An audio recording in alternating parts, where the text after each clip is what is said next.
ലഹരി വിൽപ്പനയെക്കുറിച്ച് വിവരം നൽകിയെന്ന് ആരോപിച്ച് വീട് കയറി ആക്രമണം. മാസ്തിക്കുണ്ട് സ്വദേശി സിനാനും അമ്മയ്ക്കുമാണ് മർദ്ദനമേറ്റത്.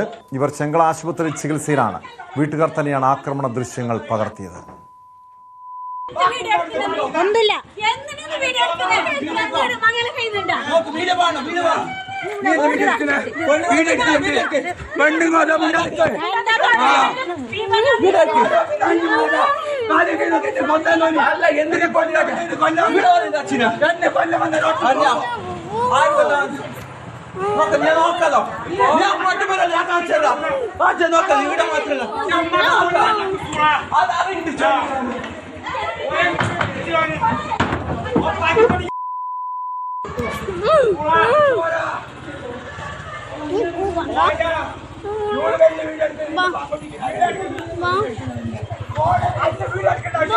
ഞാൻ പള്ളിയിലേക്ക് പോകുന്ന സമയത്ത് ഓറ് ഇരുമ്പിൻ്റെ റാഡെല്ലാം കൊണ്ട് വന്നിട്ട് ആക്രമിച്ചതാണ്. തലക്കും ഇവിടെ ഈ ഭാഗത്തും കുറേ അടുത്ത് അടിയുണ്ട്. ഇവിടെല്ലാം കൈക്കെല്ലാം കൊണ്ടിട്ടുണ്ട്. തലക്കെല്ലാം അടിച്ചിന്. എന്തോ ഭാഗ്യത്തിനാണ് രക്ഷപ്പെട്ടത്. വീട്ടിലേക്ക് വന്നിട്ട് പെണ്ണുങ്ങളെ തല്ലീന് കിടാവുണ്ടായിന്. കിടാവും ഭയങ്കര ഇതായിന്. കിടാവിനെ തള്ളിയിട്ട് അങ്ങോട്ട് കെട്ടിന്. ഇപ്പോൾ ഒരു 10-20 ദിവസമായിട്ട് അവിടെ ഭയങ്കര ആൾക്കാർ വരുന്ന ഇതിലുണ്ട്. ഇങ്ങനെ കംപ്ലൈൻ്റ് ആക്കിയതാണ്. ക്ലബ്ബ് മൊത്തത്തിൽ കംപ്ലൈൻ്റ് ആക്കിയതാണ്. ആ പിടിച്ചതിൻ്റെ പ്രതികാരമാണ് ഇന്നലെ അവർ വെട്ടിയത്. ഇതിപ്പോൾ ഇങ്ങനെയാണെങ്കിൽ നമുക്ക് ജീവിക്കാൻ പറ്റാത്തൊരു സാഹചര്യമാണ് അവിടെ ഉള്ളത് നിലവിൽ. ലഹരി കേസിലെ പ്രതികളായ ചെങ്കള സ്വദേശി ഉമർ ഫാറൂഖ്, സഹോദരൻ നിയാസ് എന്നിവരാണ് ആക്രമിച്ചതെന്നാണ് പരാതി. കെ വി ബൈജു ചേരുന്നുണ്ട് കാസർഗോഡ് നിന്ന് വിവരങ്ങളുമായി.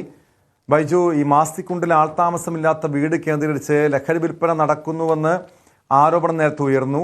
പിന്നീട് ഈ കേസുമായി ബന്ധപ്പെട്ട് 3 പേരെ പോലീസ് പിടികൂടിയിരുന്നു. ഇതിൻ്റെ വിവരങ്ങൾ, ഈ കേസിലെ വിവരങ്ങൾ നൽകിയതിൻ്റെ വിരോധത്തിലായിരുന്നോ ഈ ലഹരി മാഫിയ സംഘങ്ങൾ വീട് കയറി ആക്രമിച്ചത്? തീർച്ചയായും ടോമെ, ലഹരിക്കെതിരെ വലിയ തോതിലുള്ള പ്രതിരോധം തീർത്തുകൊണ്ടിരിക്കുന്ന സമയത്താണ് ലഹരി ഉപയോഗം തടയാൻ വേണ്ടി ശ്രമിച്ച ഒരു കുടുംബം, അല്ലെങ്കിൽ അത്തരത്തിൽ ഒരു ആരോപിച്ച് വലിയ ക്രൂരമായ മർദ്ദനം ഏൽക്കേണ്ടി വന്നത്. ആ ദൃശ്യങ്ങളൊക്കെ ആ വീട്ടുകാർ തന്നെ ചിത്രീകരിച്ചാണ്. നമുക്ക് ആ ദൃശ്യങ്ങളിൽ നിന്ന് തന്നെ കാണാം വലിയ തോതിലുള്ള ഒരു മർദ്ദാക്രമമാണ് അവിടെ നടന്നിരിക്കുന്നതെന്ന്.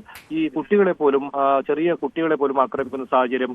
മാത്രമല്ല ഇരുമ്പ് ദണ്ടും അത്തരത്തിലുള്ള മാരകായുധങ്ങളുമായി ഈ സംഘം എത്തിയത് ആ വീടിന് നേരെ കല്ലേറ് നടത്തുന്ന സംഭവം, വീടിന് ഗ്ലാസ് ഒക്കെ പൊട്ടുന്ന ഒരു സാഹചര്യം ഉണ്ടായിരുന്നു. എന്തായാലും ഒരു ഭീകര അന്തരീക്ഷം തന്നെയായിരുന്നു ഈ ലഹരി സംഘം അവിടെ സൃഷ്ടിച്ചത്. അതായത് ഇവർ പറയുന്നത് ഇവരുടെ തൊട്ട് വീടിന്റെ സമീപത്താണ് ഇവർ ഉണ്ടായിരുന്നത്, ഒരു വാടക വീട്ടിൽ. അവിടെ അധികം താമസമൊന്നുമില്ല. പക്ഷേ ഈ ലഹരി കച്ചവടവും അതുപോലെ തന്നെ ലഹരി ഉപയോഗത്തിനുമായി ഇവർ ഇവിടെ എത്തും എന്നൊരു പരാതി ഉണ്ടായിരുന്നു. ഇതിനെ തുടർന്ന് അവിടുത്തെ ക്ലബ്ബും അതുപോലെ തന്നെ നാട്ടുകാരൊക്കെ ചേർന്ന് പരാതി നൽകിയും പിന്നീട് ആദൂർ പോലീസ് കഴിഞ്ഞ ദിവസം അവിടെ എത്തി ഈ പ്രതികളെ കസ്റ്റഡിയിലെടുക്കുന്ന സാഹചര്യമാണ്. പക്ഷേ ഇതിന്റെ നമുക്കറിയാം, ഇതിന് അത്രത്തോളം വലിയ ഗൗരവമല്ലാത്തൊരു കേസായിരുന്നു. കാരണം അത്രത്തോളം MDMA മാത്രമേ പിടികൂടാൻ കഴിഞ്ഞുള്ളൂ. ഇവരെ സ്റ്റേഷൻ ജാമ്യത്തിൽ വിട്ടയക്കുകയായിരുന്നു. ആ ഒരു വരവാണ് ബൈക്കിൽ ഇവർ വീട്ടിലേക്ക് എത്തിയതും തങ്ങളെ പോലീസിൽ വിവരം കൊടുത്ത് അറസ്റ്റ് ചെയ്യിപ്പിച്ചത് ഈ കുടുംബമാണെന്ന് പറഞ്ഞ് ആക്രമിക്കുന്ന സാഹചര്യമാണ് ഉണ്ടായത്. ഏതായാലും ഈ സംഭവത്തിൽ പോലീസ് കേസെടുത്തിട്ടുണ്ട്.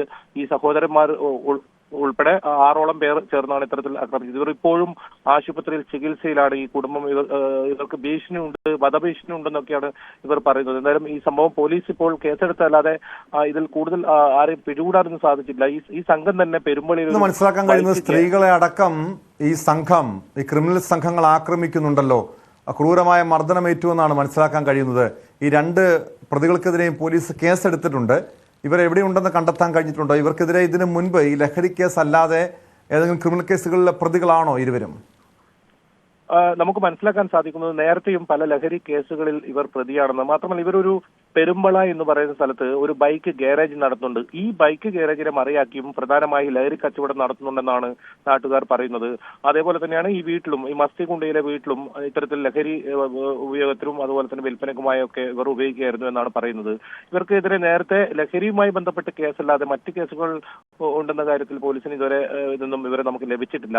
ഇവർ പ്രധാനമായും വർഷങ്ങളായി ഈ മയക്കുമരുന്ന് കച്ചവടം, ലഹരി കച്ചവടമാണ് ഇവർ നടത്തുന്നത്. അതുകൊണ്ട് തന്നെയാണ് ഈ ക്ലബിന്റെ നേതൃത്വത്തിലും നാട്ടുകാരുടെ നേതൃത്വത്തിലും പോലീസിൽ പരാതി നൽകുന്നതും പിന്നീട് ഇവരെ പിടികൂടുമ്പോൾ അവർക്ക് സ്റ്റേഷൻ ജാമ്യം നൽകുന്നു എന്നാണ് അതിൽ ഏറ്റവും പ്രധാനം. അതായത് ഈ കർശനമായ നടപടി സ്വീകരിക്കാൻ മാത്രമായ ആവശ്യമായ ലഹരി മരുന്ന് ഇവരിൽ നിന്ന് ലഭിക്കാത്തത് കാരണമാണ് ഇവർക്ക് സ്റ്റേഷന്റെ ജാമ്യം കിട്ടിയത്. തുടർന്ന് സംഘം ഇവരെ വീട്ടിലെത്തുകയും ഇത്തരത്തിൽ വലിയ തോതിൽ ആ ദൃശ്യങ്ങളിൽ തന്നെ ടോം സൂചിപ്പിച്ചതുപോലെ കാണാം, കൊച്ചു കുട്ടികളെ വരെ ആക്രമിക്കുന്നു, സ്ത്രീകളെ ആക്രമിക്കുന്നു, ഇവരുടെ പ്രായമായ ഉമ്മയെ ആക്രമിക്കുന്നു. ആ ഉമ്മയും മകനുമാണ് ഇപ്പോൾ ആശുപത്രിയിൽ ചികിത്സയിലുള്ളത്. എന്തായാലും പ്രതികളെ ഇതുവരെ പിടികൂടിയിട്ടില്ല.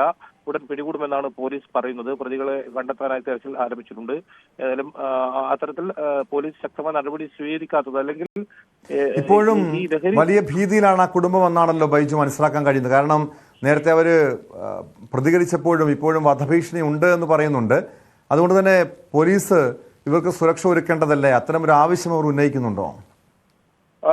ടോമെ, അഹമ്മദ് സിനാൻ എന്ന് പറയുന്ന ഈ മകൻ പറയുന്നത് വധഭീഷണി ഉണ്ട് എന്ന് തന്നെയാണ് അദ്ദേഹത്തിന്. അത്ര വലിയ തോതിൽ അവര് ആയുധങ്ങളും ഇരുമ്പ് ദണ്ടൊക്കെ എടുത്ത് അവർ ആക്രമണം നടത്തിയായിരുന്നു.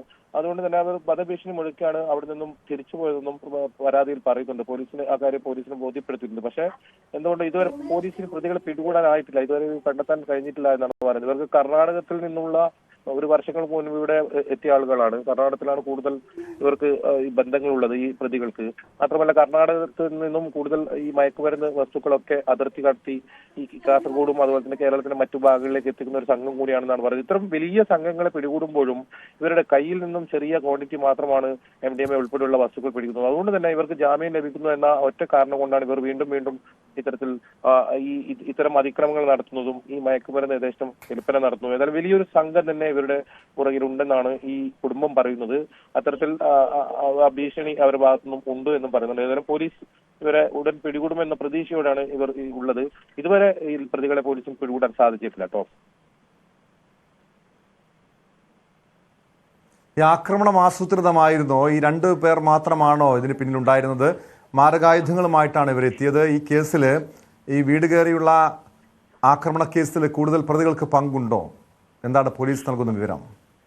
ടോമെ, പ്രധാനമായും ഈ ഉമറുൽ ഫാറൂഖ്, സഹോദരൻ നിയാസ് എന്നിവരുടെ നേതൃത്വത്തിലുള്ള ഒരു സംഘം ആക്രമിച്ചു എന്നാണ് പോലീസ് പറയുന്നത്. പ്രധാനമായും ഈ 2 പേരാണ് ഇതിലുള്ളത്. അതുകൂടാതെ 2-3 പേര് കൂടി ഈ ആക്രമണത്തിൽ പങ്കെടുത്തിട്ടുണ്ടെന്നാണ് പറയുന്നത്. ഇവരുടെ നേതൃത്വത്തിലാണ് ഈ ആക്രമണം ഉണ്ടായത്. അതായത് ഇവരാണ് തൊട്ട് അയൽവാസിയായി ഈ വീടിന്റെ സമീപം ഈ വാടകയ്ക്ക് വീടെടുത്ത് ഇത്തരത്തിൽ മയക്കുമരുന്ന് കച്ചവടം നടത്തിയിരുന്നത്.